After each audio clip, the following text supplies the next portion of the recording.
Welcome back to the Cossy Arsenal channel. My name is Cossy. Welcome back to a brand new video. Arsenal are set to spend another 100 million this summer after spending 100 million on 4 signings. Arsenal now want to move on to strengthening the forward line with a left winger, a centre forward, all set to take about 100 million of Arsenal's budget this summer. It is happening, guys. Arsenal are about to break their own transfer record, which was set in 2023, when Arsenal spent 200 million on Kai Havertz, on the signing of Declan Rice, and also on the signing of Julian Timber. Now Arsenal are about to break that transfer record. We might actually spend over 210 million or 220 million. It could even go up to 250 million this summer, depending on what Arsenal are going to do in terms of selling. But Arsenal are entering phase 2 of the transfer window. Phase 1 has been signing Zubimendi and getting party replacements and getting Kepa and getting a new centre-back in Christian Mosquera. Phase 2 is the serious one. Centre forwards, left wingers, incoming. So let's talk about the 100 million. How are Arsenal going to spend this? How should Arsenal spend 100 million on the forward line? And talk to me in the comment box below. Because when you think about forwards, they're a little bit more expensive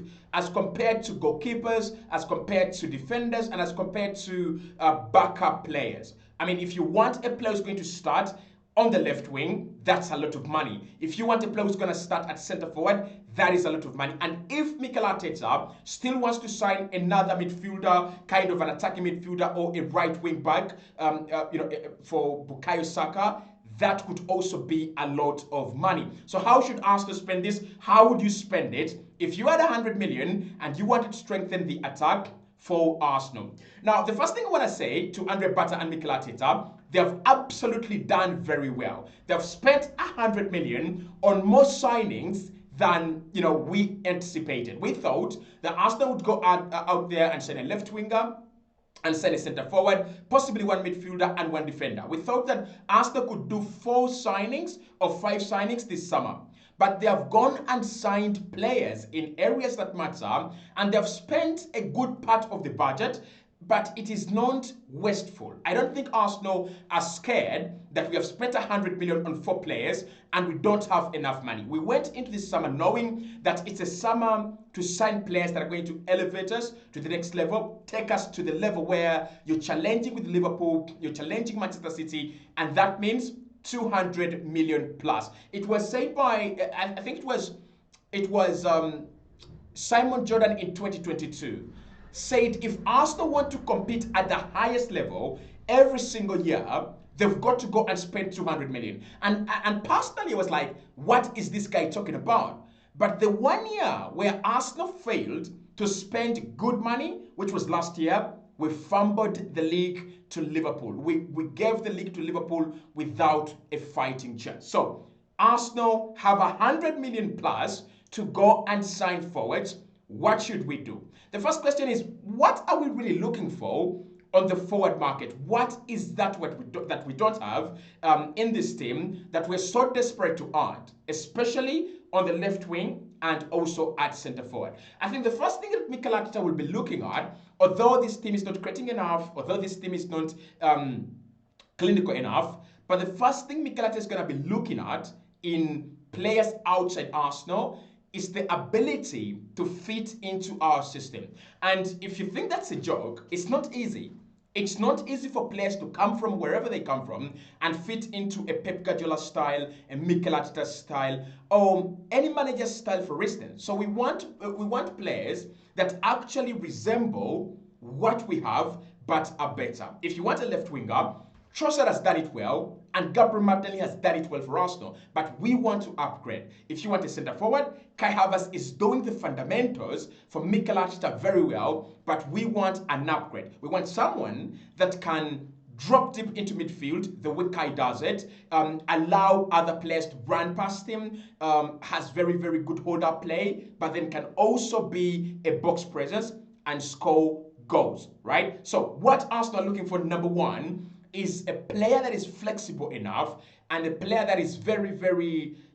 I mean, flexibility also comes with versatility, but Mikel Arteta is a very avid fan of versatility. You must have the ability to play across the shop. And I think this is hurting Gabriel Martinelli a bit. Because Martinelli was played on the right wing when Saka was not available. And things actually didn't work out very well. Mikel Arteta didn't get the result he was anticipating. So I think Mikel will go into this window trying to send forwards that are very versatile. That's why I think that Shesko has a big chance of joining Arsenal this summer. That's why I think that Rodrigo or a player like Eberechi Eze or Morgan Rogers have big chances of joining Arsenal this summer, because Mikel wants one player that can play on the left wing but can also deputize for Saka if need be. The second thing that Arsenal will be looking at is the creativity levels of these players, because you don't want to sign a player because you want to do deals. You want to bring in players that solve problems, the fundamental problems at the club. And the fundamental problems going forward offensively at Arsenal are a lack of creativity and a lack of personal brilliance. So I think what Mikel will be looking out for in the market, if I'm going for Rodrigo, does he have the ability to create chances and maybe create 16 assists in a season? If I'm going for a player like Kudus, is he creative enough? That's why, again, Arsenal are linked with Eberechi Eze. That's why Arsenal are linked with Morgan Rogers, because these are midfielders that are creating chances for their teams, but can also be used as makeshift left wingers. Apart from creativity, I think we'll be looking for finishing. I think we will be looking for finishing. And the finishing, contrary to popular belief, I think both the left winger and centre forward are going to have to be good finishers, and it's a quality that Arsenal should look at. This Arsenal team doesn't have enough finishers for me. Like, Martinelli is a good finisher. He finishes off chances very well. Trossard is a very good finisher. And who else? Who else is a good finisher in this Arsenal team? Odegaard? No. Saka? Definitely not. Gabriel Jesus? Definitely not. Kai Havertz? No. Maybe Mikel Merino. So you want to go out in the market and bring in two players potentially that are going to be starting in your starting 11, and they have a quality that is so deficient in this team, and that is the clinical nature of players. We've got to find players that can bury chances. We've got to find monsters that do not care where the ball is, do not care how far away it is. They want to bury it. These days, I've started playing pool, right, on the pool table. And the thing I've realized while I'm playing for pool table is that it doesn't matter how far away the hole is. It's about your skill. It's about the confidence and the self-efficacy and the belief you've got and the technical ability. If you are able, it doesn't matter how twisted the angle is. If you're not able, it doesn't matter how easy the chances, you're going to miss it. So I think Arsenal need creativity, but Arsenal need to finish chances as well. And maybe pace. Why Mikel will be looking for pace, and Andre Butter as well. And of course, you can look at the players that Arsenal have been linked with this summer so far in terms of a left winger and a striker. Gyökeres is pace. Shesko is pace. Rodrigo is pace. Kudus is pace. Who else have we been linked with that has pace? Rafa Leao is pace. Karim Mitoma is pace. Adam Lukman is pace. The reason as to why Arsenal are really desperate to add a left winger that is got pace and a striker that has got pace is at times we spend too much time trying to build up and take this ball to the left winger and the striker, and we find them in flat-footed situations. How about you build up quicker, you allow your striker and your left winger and your right winger to run off the shoulders, to run off the line, and just expose the space in behind. So you need players that are going to eat up some ground. You need players that are going to eat up some space in behind. Rodrigo can do that. Kudus can do that. Mbeumo could do that. Eze can do that. Morgan Rogers can do that. Saka can do that. Shesko can do that. Gyökeres can do that as well. So when you think about other things that Arsenal need, there is something that clicks. You're like, oh boy, we are going to have to spend. And although I think Arsenal have 100 million ready, we might have to do some player sales, right? We might have to do some player sales because I don't think that 100 million pounds gets you a center forward and a left winger that create a massive difference. I mean, the young market opportunities, right? The market opportunities. For example, if Arsenal had signed Karo Mitoma, right? If Arsenal signed Karo Mitoma for, let's say, 40 million pounds, and we signed Gyökeres for 60 million pounds, that is 100 million pounds, and that is okay, right? That combination is okay. It does take maybe Arsenal to the next level. But does it guarantee you the league title? It doesn't. I don't think it does as compared to Rodrigo, let's say 77 million, and Gyökeres, let's say 53 million. I think this wins you the league. This is 130 million, but it absolutely, actually wins you the league. So if you look at the options Arsenal looking at, let's talk about the ones that might cost a little bit less, right? And then we shall talk about the ones that will cost more, but will have very good impact.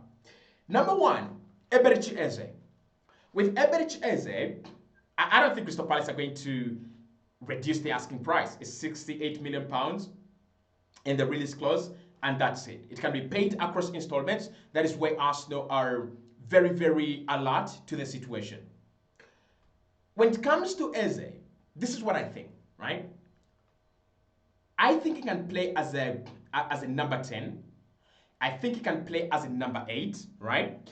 A midfield that has got Eze, Zubimendi, and Rice, that is a midfield that I can say has got everything, right? Because Zubimendi is defensively disciplined, keeps the ball very well. Rice is the box-to-box, and Eze is the number 10 that creates a lot of chances and scores goals, okay?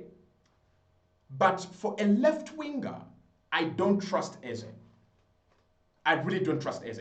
And you know, football has changed. It's no longer about an out-and-out left winger playing and then an out-and-out right winger. We know that these things have changed. Players play inverted positions. Players start from different positions on the pitch and then end up differently, you know, in other positions. I understand all that. But Eze, if Arsenal are looking to sign just a left winger and a striker, I have doubts about Eze. I like him as a player. I like him very much. But as a left winger, I've got my doubts. So Eze, pause. But good money. 68 million, that is good money. Then Morgan Rogers. With Morgan Rogers, I think Villa have got this hesitancy to sell. They don't want to sell. Do they need to sell in order to raise some cash for, to buy players this summer? Maybe. Right? But is Morgan Rogers the player they want to sell? I don't think so. All the outlets are saying they don't want to sell. All the outlets are saying Villa are not selling Morgan Rogers. But if Morgan Rogers was going to come, he would cost about 80 million. Or 70 million. Let's say 70 million.